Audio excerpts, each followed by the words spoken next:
Welcome to Illinois in Focus. I'm Greg Bishop.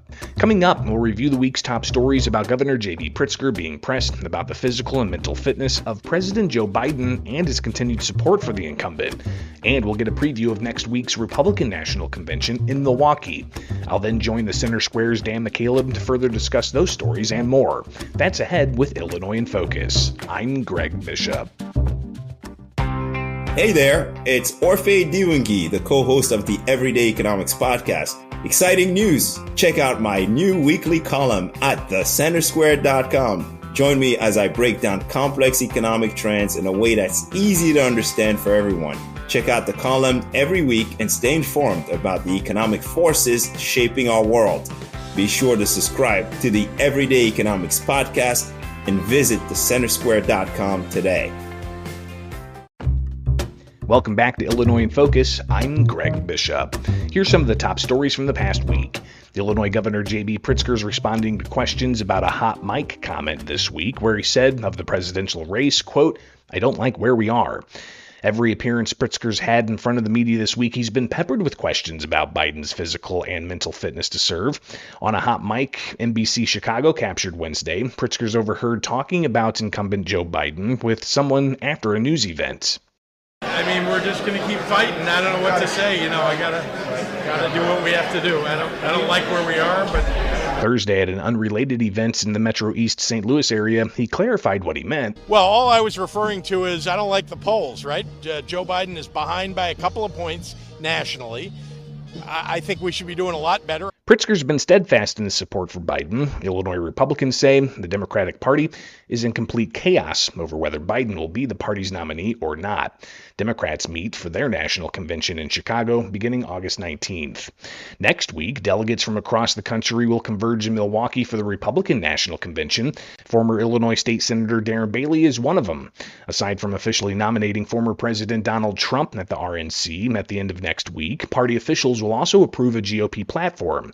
Bailey said he likes the current platform for the Republican National Committee. We just got to bind together, stick together, and stand on that platform. And if we do that, I think the American people will see something. See something that's going to make life, better. Bailey said if the party doesn't water down the platform and focuses on prosperity and limited government, they'll succeed over Democrats, who he said are continuing support for President Joe Biden despite apparent physical and mental health concerns. To sit there and stay behind that and say that that's okay, that's normal, I'm still going to support that party. That's the doom and demise that I think is going to drag our nation down. The RNC begins in Milwaukee Monday, July 15th. Those are the top stories from the past week. Find more online at thecentersquare.com. Coming up for Illinois in Focus, I'll join the Center Square's Dan McCaleb to further discuss the news. This is Illinois in Focus, a production of America's Talking Network. I'm Greg Bishop. Do you know what elected officials in Illinois are doing with your tax dollars? Do you want to make sure that your voice is heard? If so, then you need Blue Room Stream, a live and archived video streaming service that provides access to government meetings and events. With Blue Room Stream, you can watch how your elected officials make decisions, hold them accountable for their actions, and be a more informed citizen. Blue Room Stream is the perfect way to get involved in the democratic process and to make a difference in your community. Subscribe today at blueroomstream.com. Welcome back to Illinois in Focus, powered by the Center Square. I'm Dan McCaleb, Chief Content Officer at Franklin News Foundation, publisher of the Center Square Newswire service. As support for President Joe Biden has wavered among some Democrats nationally after his disastrous debate performance late last month, Governor J.B. Pritzker isn't flinching. He says he supports Biden and he will be the nominee. Pritzker, however, was caught on a hot mic this week saying he doesn't like where the president is at in polling. Joining me to discuss this is Illinois Associate Editor Greg Bishop. Greg, tell us about this hot mic moment and what you think it means. Yeah, so the governor Wednesday was in Chicago at an unrelated event, and after the event wrapped up, he was kind of hanging around the microphone at the podium talking with somebody, and was just heard saying that, you got to continue to fight, and he doesn't like where we're at right now. That was the quote. Today, Thursday, when we're recording Illinois in Focus for the weekend podcast, he was asked a question down in the Metro East area about what he meant by that. And he said it really was about the polling. He says that he believes Biden should be doing better against Trump, but Biden's down a couple of points nationally. And he said that President Biden needs to get out there more, travel more, hold more public events. And of course, today we're anticipating the president to hold a news conference. Even what from the White House podium in the press briefing room has been called a big boy press conference.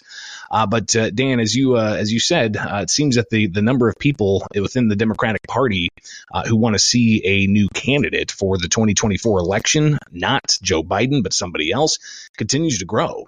Here in the state of Illinois, you've got Mike Quigley, a congressman from the Chicagoland area, who is among the first to say that Biden needs to step aside, and even other names starting to surface as well. But there's still some within the party that say that Biden is going to be the nominee, and one of those being Governor J.B. Pritzker.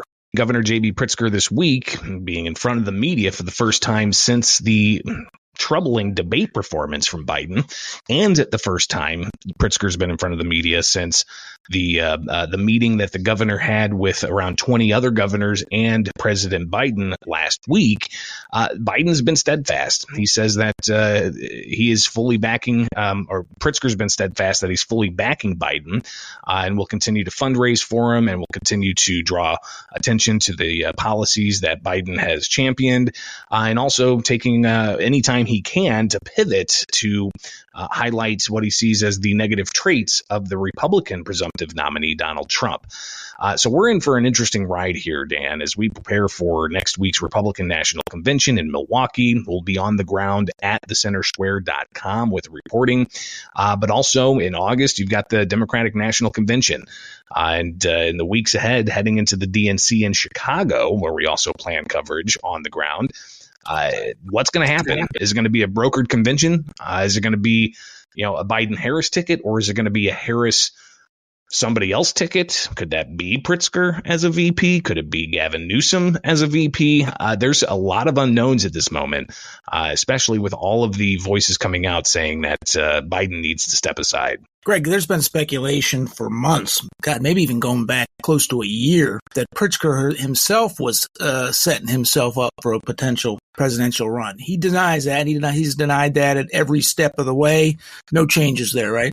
Yeah, and actually it's been longer than a year, Dan, because this was an issue during the 2022 election for governor here in Illinois, where Pritzker had to field questions almost regularly every other month of a story being put out there that Pritzker had private conversations about somebody to, run for president, and Pritzker denied that, and he would be asked again about another kind of profile piece about Illinois' governor and, aspirations for higher office, and he would have to deny it and keep beating back those questions. So, again, being asked about it all throughout this week as well, saying that he has no intention and he's fully backing President Biden. The one thing that was interesting that the governor had to say today was, the delegates for Biden are going to be voting for Biden at the DNC in Chicago this August if Biden decides to stay in the race. And that's very similar to some of the statements that have been made by, for instance, former U.S. House Speaker Nancy Pelosi, saying that it's Biden's decision to make if he remains in the race. But Biden's been adamant. He has held rallies where he's been very adamant that he's staying in the race. But as we've seen in politics, Dan, especially this election cycle, it's no telling where this train's actually going to lead us. Well, let's pivot to the Republican National Convention, Greg, which is just north of Illinois and Milwaukee, Wisconsin.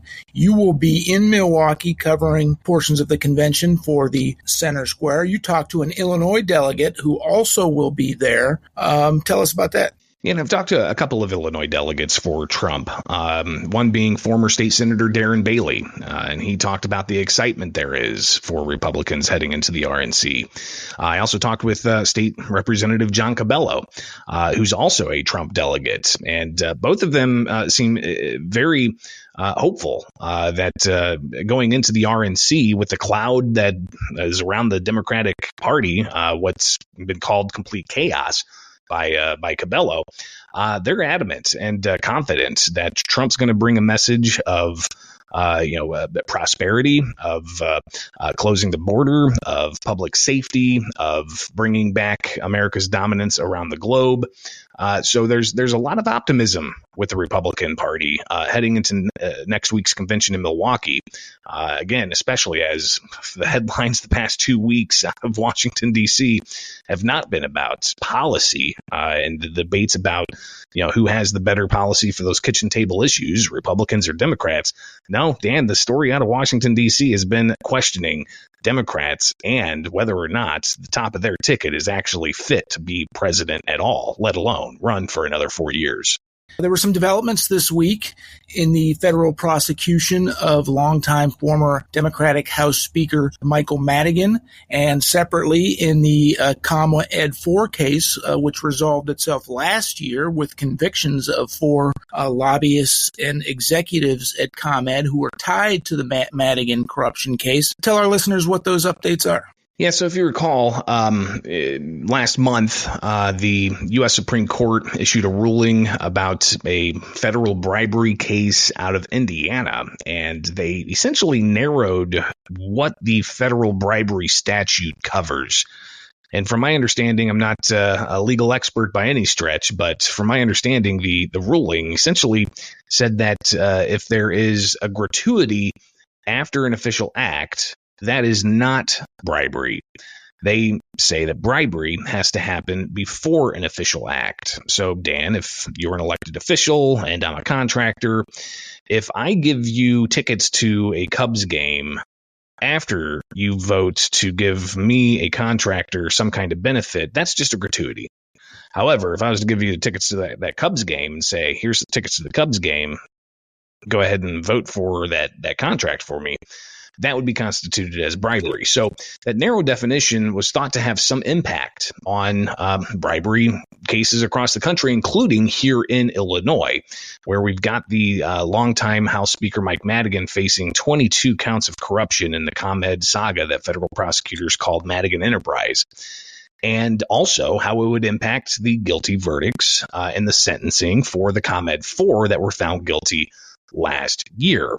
Well, now that we've had some dust settle a bit and some review of the Supreme Court's ruling narrowing the bribery definition, it looks like in the Madigan case, prosecutors and the defense attorneys are not going to be delaying Madigan's trial, which is set for October, Dan.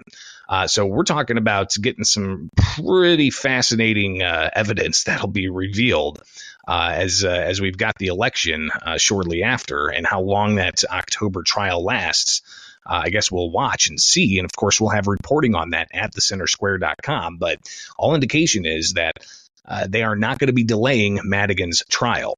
Now, when it comes to the ComEd 4, you do have prosecutors in the ComEd 4 trial where you had a guilty verdict last year.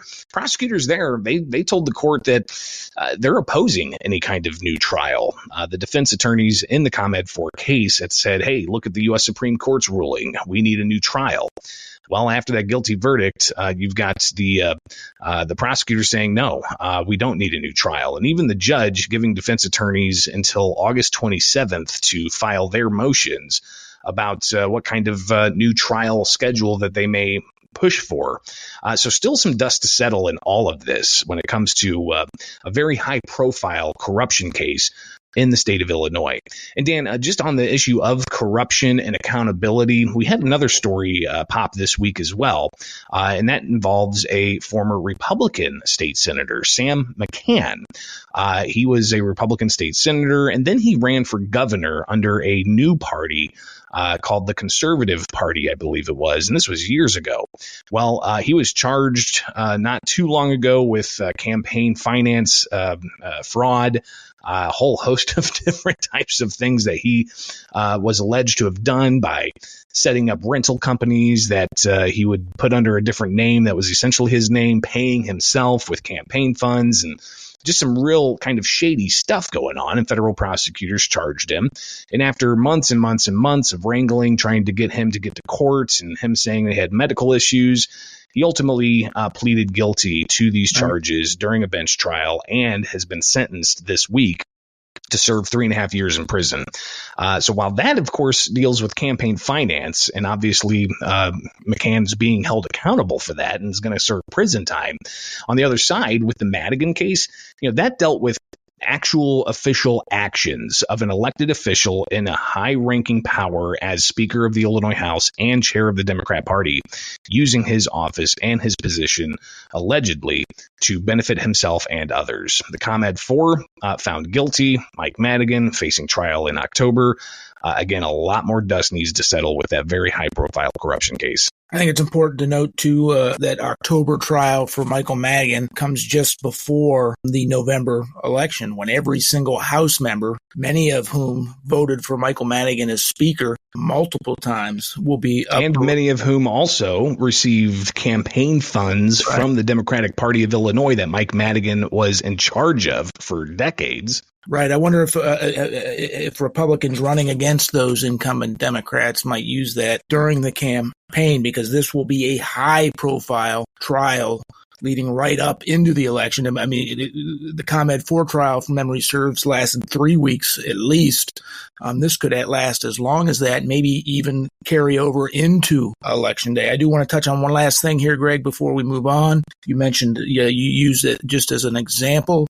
Cubs tickets. I don't know that Cubs tickets have enough value right now to be used in a bribery scheme. Sorry to all of our Cubs fan listeners. It's been a rough season so far. All right, Greg, let's move on. Governor Pritzker signed into law legislation passed by the General Assembly that he says reforms the health insurance industry. Critics say, though, that it could increase costs to consumers, to those who buy health insurance across the state. What's going on here? So this is the Healthcare Protection Act. And it was something that the governor proposed back during his State of the State and budget address. And what he's looking to do here, and he enacted with signing the law into effect this week, it gets rid of things like step therapy.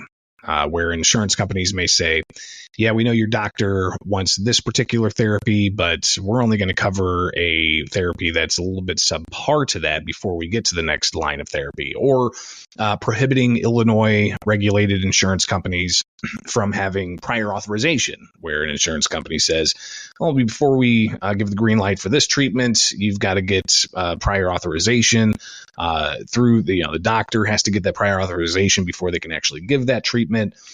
So it would also prohibit short duration insurance plans and a variety of other things. All of this, being only for Illinois regulated insurance policies. So that really primarily impacts, for instance, public sector workers who have state government insurance plans, and all of state employees and some teachers across the state and such. They have state regulated insurance policies, so this is going to impact that. A lot of the measures don't actually kick in until January of 2025, but the governor making it a 2024 issue, a priority for his administration, got that across the finish line out of both the House and the Senate with bipartisan support. So there were Republicans that supported this. However, there were some Republicans questioning this particular measure on a couple of fronts. Number one, the estimated cost, because if this is going to impact state employee health insurance, how much more is that going to cost the taxpayer who pays a portion of that state employee health care insurance policy? And the Pritzker administration and the sponsors of the legislation, when asked how much more it's going to cost, they said it could be $30 to $60 million more for Illinois taxpayers based off this legislation. But now, of course, no longer legislation; it's now law. The Healthcare Protection Act could also lead to higher premiums for individuals, not state employees, not public sector employees, but for individuals who have state of Illinois regulated insurance plans. They could also see their costs for health insurance go up. So amid the questions about increased taxpayer cost and amid the questions of increased cost for the private employees getting health insurance with state regulated plans, the governor did indeed sign that measure into law, and it goes into effect January 1st of 2025. You and I pay for our own health insurance, and we're aware, just like anyone who purchases health insurance, costs have gone up dramatically over the last 10, 15 years or so. I would think this should be a concern for consumers, just because this would be any cost that premiums go up with this would be on top of just the regular insurance costs that continuously go up. So certainly something to pay attention to. Greg, one last story I want to talk about, and that has to do with crime in Chicago. A week ago today, from when we're recording this, was the July 4th holiday. The number of shootings in Chicago over that holiday, turns out, was a 4-day holiday weekend. More than 100 people were shot, 19 of whom were killed. The Chicago's mayor, Brandon Johnson, is blaming it on divestment and Republicans, and the city and the state are looking for more federal relief, similar to what you'd get after mass shootings. What's going on with this? Yeah, so it wasn't just blaming disinvestment and Republicans. Mayor Brandon Johnson went as far to blame Richard Nixon. Dan. That's right. Richard Nixon hasn't been president since, decades. He's not even alive anymore. But ultimately, he said, hey, we could have had President Johnson back then, but instead we got President Nixon, and he claims that there was all this disinvestment. The Nixon Foundation on X, previously Twitter, they actually came out with a statement in reaction to the comments made by Brandon Johnson, saying that Nixon has a stellar record of investing in communities and helping with civil rights and really pushing back on the narrative that Johnson made. But Johnson also talked about how it's Republicans who support the gun lobby, and he says that the gun lobby has all of these firearms hitting the streets, and it's criminal, he says, and they should be held on charges. But you also had the governor this week during an event where they were talking about the Reimagining Public Safety Act, and that is a measure that allows for tax dollars to go to violence interrupters, these different types of nonprofit groups that take, for instance, former convicts that are now rehabilitated on the streets, and they put them on the streets to try to quell any kind of violence that may happen between different rival groups. And millions of dollars going into this program. Pritzker this week blamed Republicans for the violence in Chicago, saying that it was the previous Republican administration of Bruce Rauner from, 6 years ago, Dan, who had reduced funding for these types of programs at a time where the state was dealing with no budget for 2.5 years, logjam at the State House trying to find a spending plan. Obviously, some of these dollars didn't make it to the programs that there were, but there were also concerns about how these program dollars were actually being used and questions of slush funds. So Pritzker saying that it's Republicans' fault. But when I talked with State Representative John Cabello, who's a Republican from McChesney Park, he's also in law enforcement. He said that blaming Republicans for the violence in Chicago is crazy and insane because Republicans haven't been in charge of Cook County or Chicago for decades. We haven't had a Republican administration for over 6 years. And it's Pritzker and Kim Foxx, the state's attorney, and Brandon Johnson, the mayor, who really should be taking it upon themselves to be leaders in this space. And Cabello says that in order to solve this problem, there needs to be accountability and criminals need to be taken off the streets. So interesting conversation there out of Chicago, especially with the horrific headlines of 100+ people shot, 19 killed in one holiday weekend. And Dan, we're just getting started with the warm summer season. Yeah. It's a shame, but it is interesting stuff, Greg. Thank you for joining us today. Our listeners can keep up with all of these stories at thecentersquare.com. And one last reminder, Illinois in Focus own Greg Bishop will be in Milwaukee on the ground covering the Republican National Convention next week.